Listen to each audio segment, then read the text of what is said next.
ગુજરાતનો ઇતિહાસના પિતા અથવા તો જનક હેરોડોટસ છે.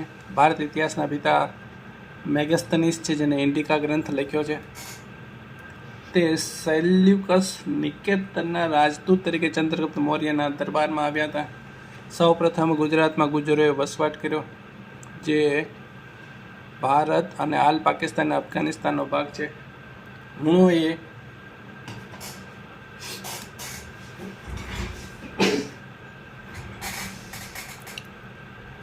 ઉત્તર ભારત અને સૌરાષ્ટ્રમાં આક્રમણ કર્યું. તે જાતિના નામ ઉપરથી ગુજર થયું, જે પછી હિન્દુ, મુસ્લિમ, ખ્રિસ્ત, ઈસાઈ વગેરેમાં પરિવર્તન થયા. મધ્યકાલીન એમાં સૌથી પહેલાં જૂના તો ગુજ્જરો છે, જે મતલબ કે હુણોએ ઉત્તર ભારત અને સૌરાષ્ટ્ર ઉપર આક્રમણ કર્યું હતું, એ છે બરાબર. મધ્યકાલીનની વાત કરીએ તો મુસ્લિમોનું શાસન 400 વર્ષ સુધી રહ્યું. ઝફરખાન મુઝફ્ફરે તે સમયે નબળા દિલ્હીના સુલતાનોનો ફાયદો ઉઠાવી અને ગુજરાતમાં પહેલો સ્વતંત્ર સુલતાન બન્યો. ગુજરાતનો પહેલો સ્વતંત્ર સુલતાન કોણ? તો કે ઝફરખાન મુઝફ્ફર, જેણે પોતાનું નામ મુઝફ્ફર શાહ એવું જાહેર કર્યું. અહેમદ પહેલો, જેણે ગુજરાતમાં પ્રથમ સ્વતંત્ર મુસ્લિમ શાસક તરીકે 1411માં સાબરમતીના કિનારે અમદાવાદ વિશે 1411માં બન્યું, બરાબર. 1411 1411 અહેમદ પહેલો.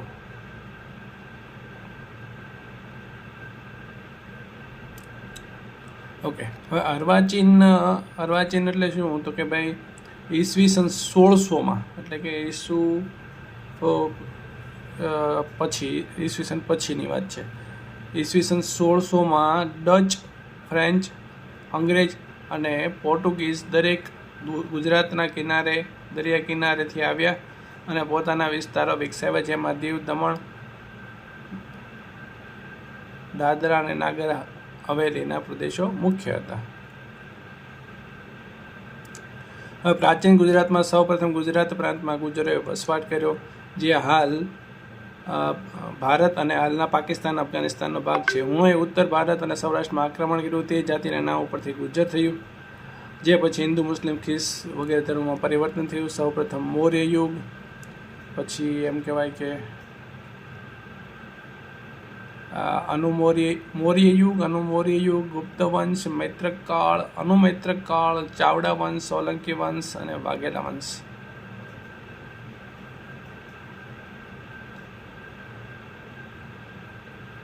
મૌર્ય યુગ, અનુમૌર્ય યુગ, ગુપ્ત, મૈત્રક કાળ, અનુમૈત્રક કાળ, ચાવડા વંશ, સોલંકી વંશ અને વાઘેલા વંશ, બરાબર. ચાવડા વંશ, સોલંકી વંશ અને વાઘેલા વંશ. મધ્યકાલીન ગુજરાત. મુસલમાનોનું શાસન 400 વર્ષ રહ્યું. ઝફરખાન મુઝફ્ફરે તે સમયના નબળા દિલ્હીના સુલતાનનો ફાયદો ઉઠાવી ગુજરાતમાં પહેલો સ્વતંત્ર સુલતાન બન્યો. તેણે પોતાનું નામ મુઝફ્ફર શાહ જાહેર કર્યું. અહેમદ શાહ પહેલો, એમ કહેવાય કે સ્વતંત્ર મુસ્લિમ શાસક તરીકે 1411માં સાબરમતી નદીના કિનારે વિકસાવ્યું હતું. દિલ્હી સલ્તનત, સ્વતંત્ર સલ્તનત, મુગલ યુગ અને મરાઠા યુગ, આ 4 યુગ એમ કહેવાય કે મધ્યકાલીન ગુજરાતમાં. અર્વાચીન ગુજરાતમાં 1600માં ડચ, ફ્રેન્ચ, અંગ્રેજ અને પોર્ટુગીઝ દરેક ગુજરાતના દરિયા કિનારેથી આવ્યા, પોતાના વિસ્તારો વિકસાવ્યા, જેમાં દીવ, દમણ, દીવ અને દાદરા નગર હવેલીના પ્રદેશો મુખ્ય હતા. 1857નો વિપ્લવ થયો. પછી 1915માં ગાંધીજીનું આગમન થયું, આંદોલન થયા. અર્વાચીન આરજી હુકુમત, મહાગુજરાત આંદોલન, એ પછી એમ કહેવાય કે આઝાદી પછીનું ગુજરાત અને ગુજરાતની રાજનીતિ.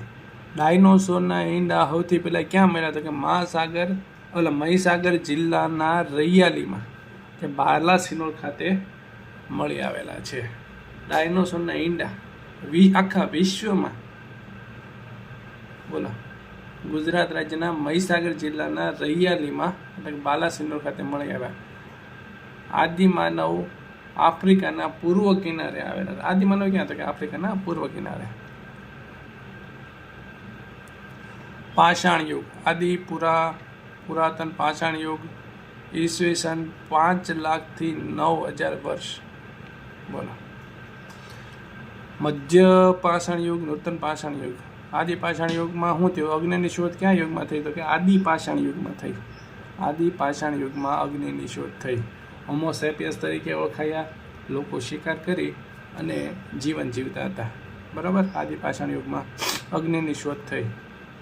મધ્ય પાષાણ યુગમાં પથ્થરોમાંથી ઓજારો બનાવવાની શરૂઆત આ યુગમાં થઈ અને પશુનો શિકાર કરતા થયા. નૂતન પાષાણ યુગમાં શું થયું? ધાતુની શોધ. ધાતુની શોધ નૂતન પાષાણ યુગમાં તાંબુ, કોપર વગેરે થયો.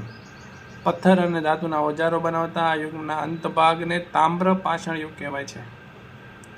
ઇજિપ્તની સંસ્કૃતિ, નાઇલના કિનારે આફ્રિકામાં આવેલ ગ્રીક, યુરોપ, ભૂમધ્ય સાગર, મેસોપોટેમિયા, ઇરાકમાં બેબીલોન, સિંધુ ખીણની સંસ્કૃતિ જે હડપ્પી સંસ્કૃતિ તરીકે પણ ઓળખાય છે. વિસ્તારની દ્રષ્ટિએ સૌથી મોટી સંસ્કૃતિ સિંધુ ખીણ સંસ્કૃતિ છે. ઓકે. સિંધુ ખીણની સંસ્કૃતિ સૌથી મોટી સંસ્કૃતિ વિસ્તારની દ્રષ્ટિએ છે. આ સભ્યતામાં તેના વિશિષ્ટ નગર આયોજન અને વ્યવસ્થિત ગટર વ્યવસ્થા માટે જાણીતી છે. 80% દ્રવિડ, બાકી એસ્ટ્રોલોઇડ, મેંગોલોઇડ, નિશાંત અંશ હતા. બરાબર. 80% દ્રવિડ હતા. આંધ્રપ્રદેશ, તમિલનાડુ, ઉત્તર પ્રદેશ, જમ્મુ કાશ્મીર, પંજાબ, હરિયાણા, ગુજરાત અને પશ્ચિમ ભારત, આટલામાં મેઇન એરિયા હતો એનો.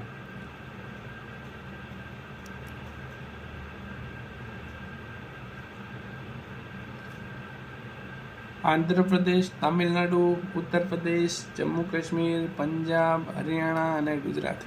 બરાબર. એનો અંત કેવી રીતે છે? પૂર, ભૂકંપ, આર્યોનું આક્રમણ, ભૂસ્ખલન. બરાબર. આ બધા એના મેઇન હતા. પૂર બહુ આવતા, ધરતીકંપ થતા, આર્યોનું આક્રમણ અને ભૂસ્ખલન. કૃષિ ક્રાંતિનું મુખ્ય મથક કાલીબંગન હતું. ગંગા પર, જેને કહેવાય રાજસ્થાનમાં આવેલા. કૃષિ ક્રાંતિ કાલીબંગન એટલે ક યાદ રાખવાનું. અને બંગન એટલે બંગડી ક્યાં હોય? રાજસ્થાનમાં. કાળી બંગડીઓ કરણ અર્જુન વાળી. બરાબર. કૃષિ ક્રાંતિનું મુખ્ય મથક કાલીબંગન, કરણ અર્જુન યાદ રાખવાનું. ક. લોથલ એકમાત્ર એવું સ્થળ છે જ્યાં દરવાજા મુખ્ય રસ્તાઓ પર ખુલતા હતા. બોલો. દરવાજા મુખ્ય રસ્તા ઉપર, દરેકના ઘર જ એવા હતા કે મુખ્ય રસ્તા ઉપર દરવાજા ખુલ્યા. એ સારું કહેવાય. લોથલમાં ઈસવીસન 1856માં લોર્ડ કનિંઘમ નામના વ્યક્તિએ સૌપ્રથમ સિંધુ ખીણના અવશેષો શોધ્યા. કોણે? તો કે 1856માં. 1857માં કંઈક વિપ્લવ છે તો કે કંઈક હતું ખરું 1857, પણ આપણે 1856 યાદ રાખીએ ને. ત્યારે શું છે? તો સૌપ્રથમ કનિંઘમ નામના વ્યક્તિએ સિંધુ ખીણના અવશેષો શોધ્યા. લાહોરથી કરાચી રેલવેના પાટા ખોદતા ઈંટો મળી આવી. લાહોરથી કરાચીના રેલવેના પાટા ખોદતા હતા, ત્યાં ઈંટો મળી આવી એટલે ખબર પડી. 1921માં દયારામ સાહનીએ એ નગર શોધ્યું. હમણાં 1921. 1856માં સિંધુ ખીણના અવશેષો મળ્યા. કોને? લોર્ડ કનિંઘમને. પાટા ખોદતા હતા ને, લાહોરથી કરાચી સુધીના પાટા ખોદતા ઈંટ મળે એટલે. ઈસવીસન 1921માં દયારામ સાહનીએ નગર શોધ્યું અને પુરાતત્વ વિભાગના વડા હતા એ વખતે જ્હોન માર્શલ અને કર્નલ મેક. ઓકે, ચાલો. હડપ્પાની શોધ દયારામ સાહની 1921માં. જે સ્થળ પાકિસ્તાન પંજાબ, મોન્ટેગોમરી નદી, રાવી નદી. વિશેષતા મૂર્તિ દેવીની પૂજા, અવશેષો, અન્નના કોઠારો, બહાર જવાના નમૂના, વાસણ આછા પીળા રંગના, અનાજ ભરવાની ઓખલી, સુરક્ષાનો કિલ્લો, ઉત્તર દક્ષિણ 15 મીટર લાંબો અને પશ્ચિમ પૂર્વ 195 મીટર પહોળો. ઉત્તર દક્ષિણ 15 મીટર લાંબો અને પૂર્વ પશ્ચિમ 195 મીટર પહોળો. કરના સ્વરૂપમાં અન્ન વસૂલવામાં આવતું હતું. કર એ લોકો અન્ન તરીકે વસૂલતા હતા. દયારામ સાહની 1921, પાકિસ્તાન, રાવી નદી, મૂર્તિ દેવીની પૂજા. હડપ્પામાં બધું. અન્નના કોઠારો, ઉત્તર દક્ષિણ 15 મીટર અને પૂર્વ પશ્ચિમ 195, એટલે 15ની વચ્ચે નવડો મૂકી દેવાનો, પશ્ચિમનો નવડો. કરના સ્વરૂપમાં અન્ન વસૂલવામાં આવતું હડપ્પામાં. હવે આ વાત આવી મોહેંજો-દડો, મરેલાનો ટેકરો. શોધ કોણે કરી? ઓલાની હડપ્પાની દયારામ શાહને કરી 1921માં. જ્યારે 1922માં મોહેંજો-દડાની રખાલદાસ બેનર્જી, મરેલાનો ટેકરો, મોતનો ટેકરો, મોહેંજો-દડો, રખાલદાસ બેનર્જી. સ્થળ પાકિસ્તાન, સિંધ પ્રાંત, લારખાના, નદી સિંધુ. પેલા માટે નવી નદી રાવી હતી. હવે મોહેંજો-દડો, રખાલદાસ બેનર્જી, આ યાદ રાખીને મોરે મોરો, મો ને રે, મોરે મોરો અત્યારે બહુ ઉપડી ગયું છે ને, મોરે મોરો. તો મોહેંજો-દડો તો રખાલદાસ, બરાબર. અને હદ થઈ ગઈ એટલે હડપ્પાને દયારામ, એવું યાદ રાખો ને. મોરે મોરો એ તો હદ કરી, આમ યાદ રાખવું. એટલે મોરે એટલે મોહેંજો-દડો, રખાલદાસ બેનર્જી, અને હદ એટલે હડપ્પાને દયારામ શાહની 21-22માં, બરાબર. ચાલો, યાદ રહી ગયું. હવે દયારામ, આપણે મોહેંજો-દડોની શોધ રખાલદાસ બેનર્જી કરી 1922માં. 21માં દયા પેલા હડપ્પાથી બીજા જ વર્ષે મોહેંજો-દડોની પાકિસ્તાન, સિંધ પ્રાંત, લારખાના, નદી સિંધુ. હવે ખાસિયત શું હતી? જાહેર સ્નાનાગૃહ હતા, 33x56.54.86ના. સભા ભવન હતી, કાંસાની પૂતળી, નર્તકી મળી, 3 મુખવાળા યોગાસનમાં બેઠેલા દેવ, 3 મુખવાળા યોગાસનમાં બેઠેલા દેવ. રાવી નદીથી 483 કિલોમીટર દૂર, સૂત્રા કાપડના અવશેષો, પુરોહિતની મૂર્તિ મળેલ માત્ર ધડ સુધી. એક ધડ સુધી એક મૂર્તિ મળી હતી. અને એક ઉપર એક 7થી 9 નગરોના થર મળી આવ્યા. એટલે એક ઉપર બીજું, બીજા ઉપર ત્રીજું, થતા 7 થી 9 નગરોના તો થર મળતા હતા, બરાબર. એટલે મોટું ગણે ને આપણે બાહુબલી જેવું ગણી નાખીએ તો એમાં કઈ બધી કાંસાની પૂતળીઓ હોય ને 3 મુખવાળા બાહુબલી બે.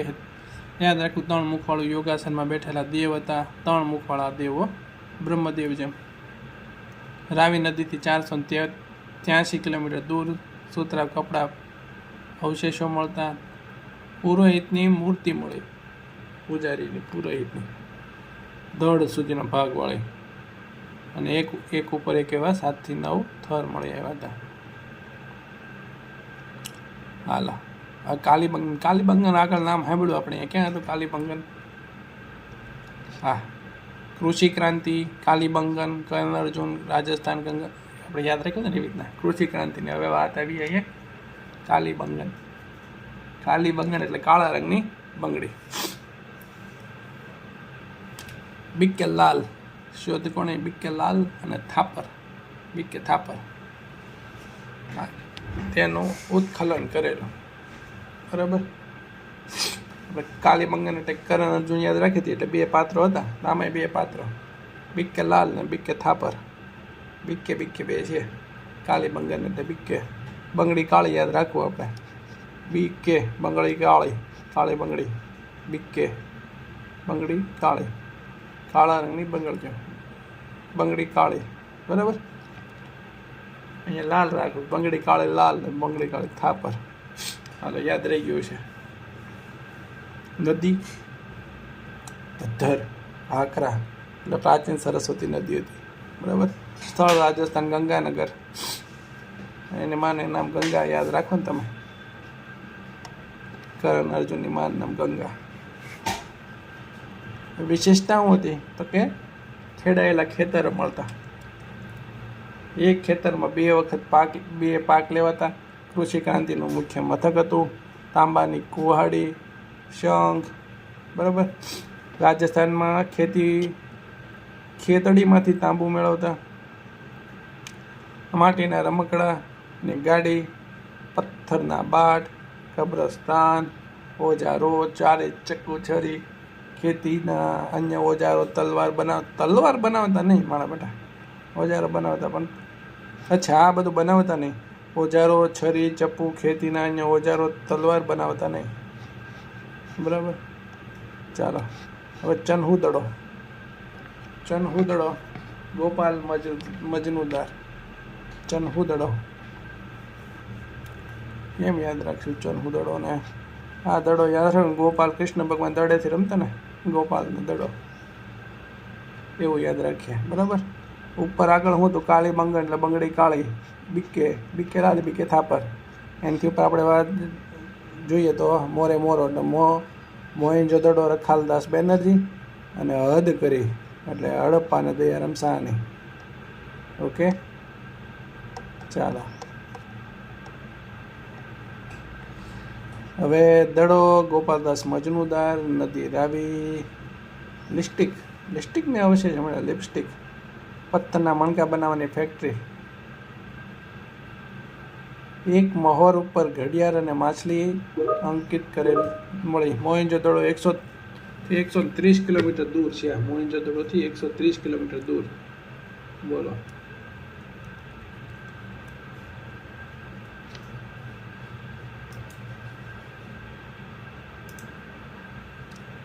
ચાલો એટલું ખબર પડી ગઈ.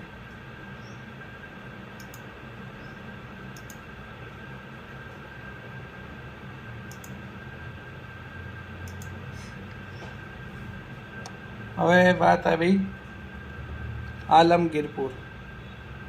આલમગીરપુર એટલે ઉત્તર પ્રદેશ, મેરઠ. યજ્ઞદત્ત શર્મા માટીના વાસણો પર મોર તેમજ ખિસકોલીના ચિત્ર દોરેલા. આલમગીરે.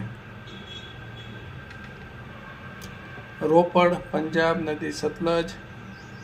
રોપડ. શોધ યજ્ઞદત્ત શર્મા. હવે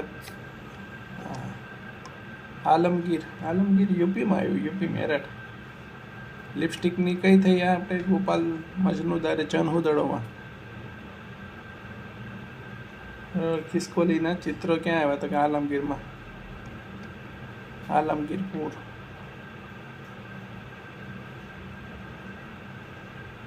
રોપડ તો કે સ્થળ પંજાબ, નદી સતલજ, અને શોધ યજ્ઞદત્ત શર્મા.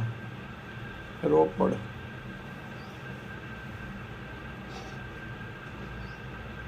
પંજાબ રોપડ યાદ રાખવું. પંજાબ તો રોપડ ભાઈ. બરાબર. સતલજ નદી અને યજ્ઞદત્ત શર્મા. ચાલો. સુતકાંગોડોર. સુતકાંગોડોર નામ જ કેવું આમ વિચિત્ર છે. સ્થળે બલુચિસ્તાન એ વિચિત્ર જ છે ને.